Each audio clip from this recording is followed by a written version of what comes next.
Hello and welcome back guys to F1 2020. Today I'm going to be starting a driver career here on F1 2020, just trying to hype up 2023 coming out and just trying to get content out. It'll be a 12 race season here with the 1992 Williams and just trying to relive the glory days of the Williams when they were on top of Formula 1, but Australia will be the first round here in this career. We go for the Australian GP now. Running a balanced setup here in Melbourne, starting second on the grid with our teammate in front. The 5 red lights are on. The 5 red lights are right, and the back end's just sliding everywhere, and I cannot control the car. We're immediately put under pressure by the Benetton as well behind us. I think that is going into turn 1, and the McLarens have overtaken me and are about to overtake my teammate. One of them has already, and the other one looks like he's going to do it as we're braking a bit early, and I've lost control of the brakes and I've just completely spun the car right around. I thought I had the braking just enough, but I was going to go right into the back of him, so I had to pull out, and as I was pulling out, the back end just slipped on me.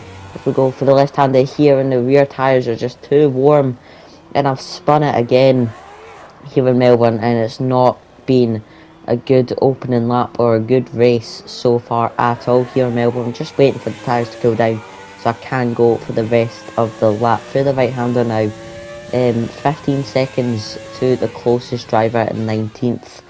It probably will be a last place finish here for the first race of the season, but personally I would like to close that gap just a wee bit so it's not as humiliating to say as well. A bit too tight, and the car's almost getting away from me there, as now it's a 13-second gap to 19th as we go through the tricky left-hander, right-hander chicane here. Just trying to keep the car under control for this bit of the lap, as just trying to close the gap as much as I can. Now it's 13, still 13 seconds, 12 seconds as I go for the right hander as they're going through the final bit of the lap. So obviously I'm going to gain a bit because they are braking more, and I'm going a bit more flat out through this section, just trying to close the gap as much as I can, almost locking up there. And as we go through the final turn of the lap, just trying to take it nice and smooth as I can. And now down the main straight to start lap 2. It will be like a 2-minute lap. That's almost as bad as a wet weather lap there. Through turn 1 and turn 2 now, we've got 10 seconds to 19th. I think he's in.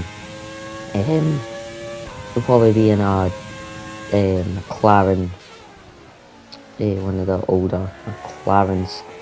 As we go through the left-hander here, I spun it. Just going for the right-hander now, getting off the throttle so I don't spin my car there.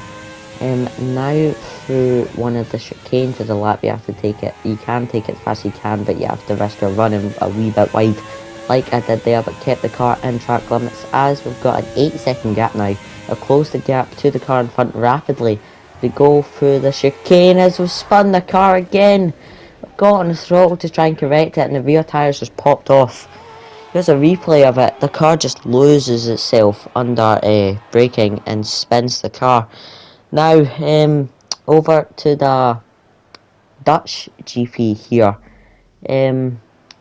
Wasn't a good first race at all, as now we are going to the 5 red lights here in Zandvoort. The 5 red lights are out, and it's a better getaway for me than I had in Melbourne, but my teammate's just trying to come up the inside of me into turn 1, trying to give him a nice good squeeze on that inside. He is going to fight us back though on the inside through the right hander. He can't stick with us though because he had too tight of a line, and now we're right behind first place, and we keep second place on the opening lap so far, so I'm going a wee bit too much on the grass there. Up into 6th, that's the highest gear the car can go into because it is built off a rolled gearbox in the early 90s, as I'm just trying to close up to the, I'm pretty sure that's a 1998 McLaren that no, not Kevin Raikkonen, his name's completely slipped my mind, but not to bother as we go on to lap 2 now. The set purple sector 1 and green sector 2 as we go through the final bit of the lap. Oh, as I tag the wall there, good, no puncture. It's across the line, I get fastest lap, but then I think that it's either our teammate or the other McLaren who's just stole off us there. So we're just trying to close the gap to the McLaren as much as we can. We go for the right hander now, try and close the gap as much as we can, and I think that is the McLaren behind me who is just trying to stick with me through this part of the lap. We're just trying to stick with him as much as we can. He is pulling away quite a bit, and that did look like the Williams behind us. Yeah, that is the Williams behind us as we go through the right hander now. No, that wasn't the Williams behind us. Our Williams teammate is in 4th. I've just realised from looking at the leaderboard. So that is the McLaren behind us. We're in a McLaren sandwich right now. Not the best of positions to be in. Logically, because he'll probably, the McLaren in front will probably hold me up. So the McLaren can overtake me so they can get constructor points. But splitting them right now is okay.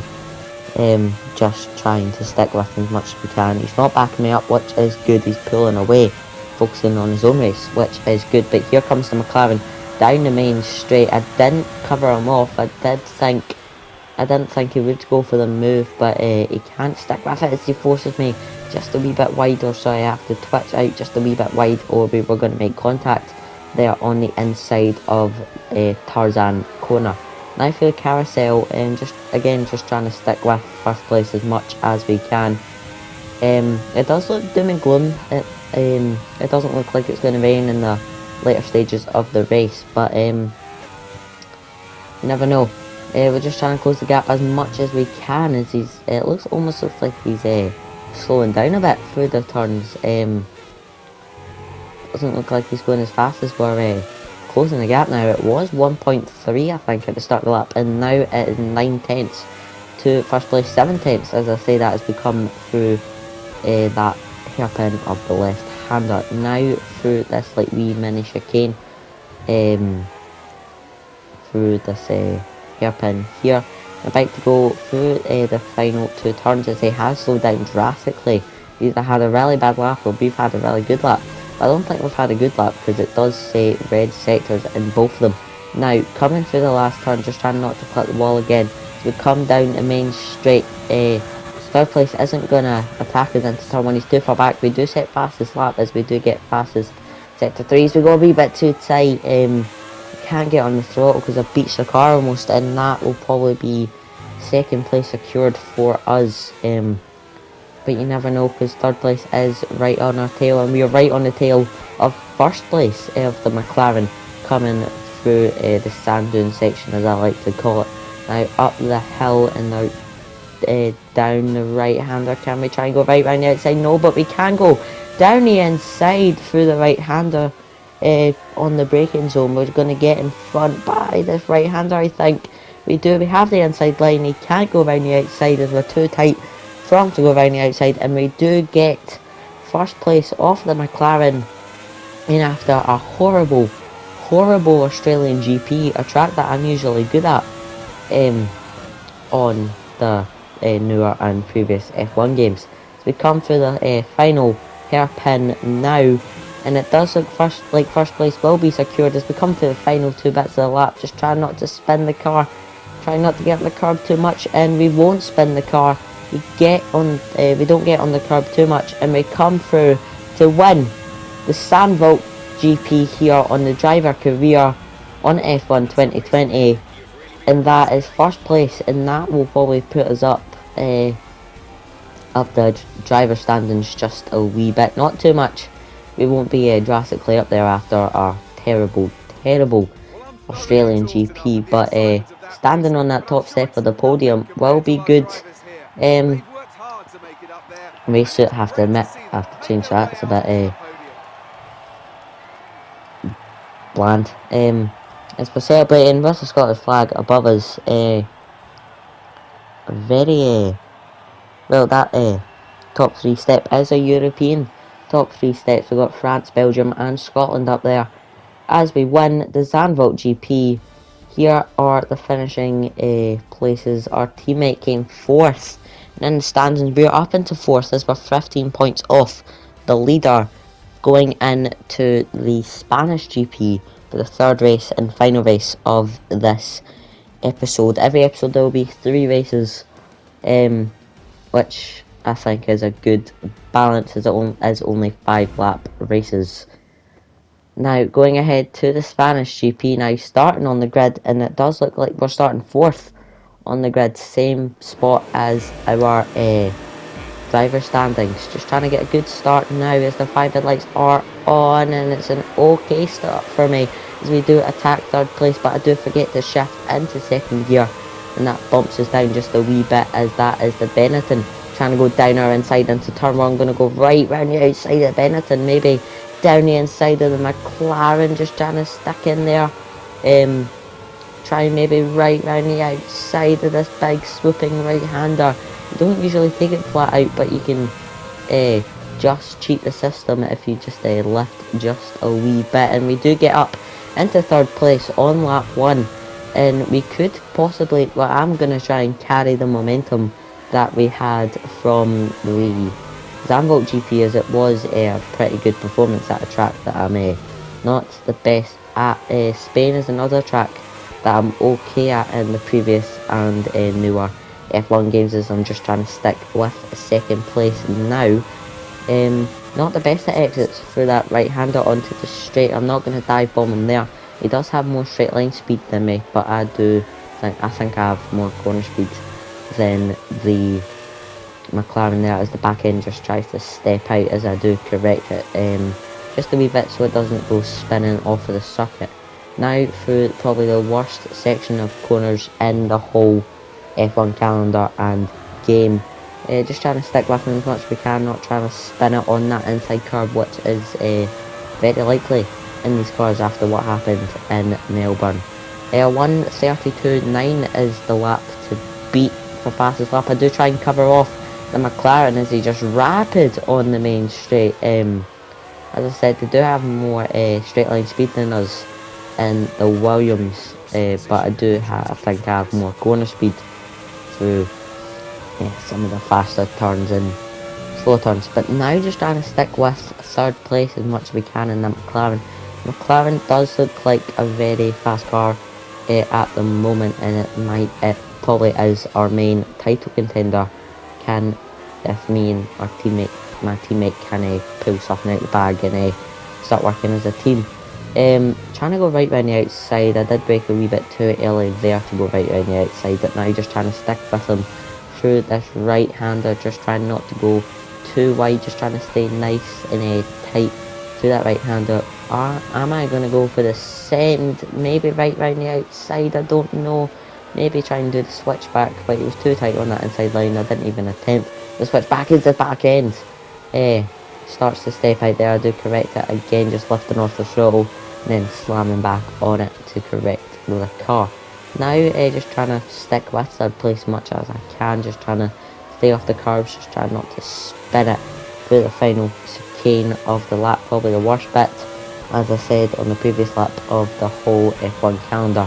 1:30.6, it's not a bad lap, but it's also not a good lap. About 4 seconds off of the fastest lap. This is not good, as our teammate is coming under attack from the McLaren, and I'm going to try and close the gap as much as I can to the McLaren, just to give him some support. Oh, he's been overtaken. I thought I was closing the gap to the McLaren, but he's been overtaken a bit too tight on the inside. Supposed to stay that a wee bit wide, a wider line for that right-hander, but I took it just a wee bit too tight. So our teammate has been overtaken, which is not the best for constructors standings. It is early doors in the season, but it's not the best for constructors either. Multi-21 here in keep position and let him get a podium, or send it down the inside and nick 3rd place off of him, but he is going to fight me back on that outside line. I am on the inside and he can't hang around round the outside or down the inside through this right-hander, and I do nick third place off of him. I didn't. Yes, it probably would have been better to hold position, so he didn't come. So my teammate didn't come under attack from the Benetton behind him. But I do feel like I'm a bit faster than him through that circuit, so I overtook him just.